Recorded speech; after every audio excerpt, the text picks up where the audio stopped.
Dito, tol. Walang tao.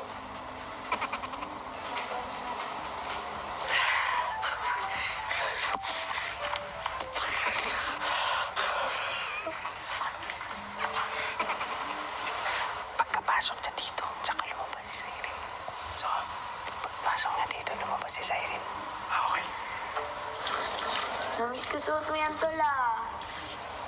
Okay ka, tol? Kaya naman, no? Ano, labas muna tayo. Lakad tayo. Gusto ka, tol? Nag-toothbrush ka na, tol?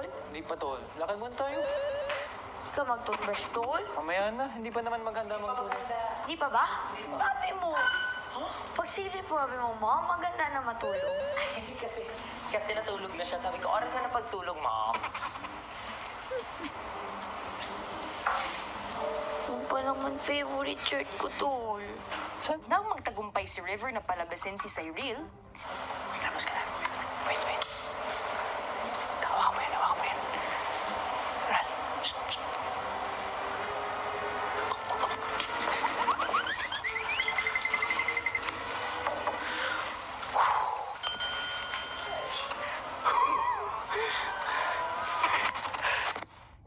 ilang sandali bago matulog ang lahat, si AZ tila nagmamatsyag sa may boys' bedroom. Wala lang.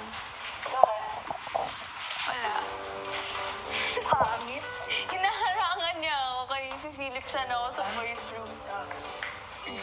Parang nakokonsensya din ako kasi napakalapit lang ni AZ at ni Ralph. Siyempre, kahit gusto ko man na magkausap sila ng personal, hindi talaga pwede kasi meron kaming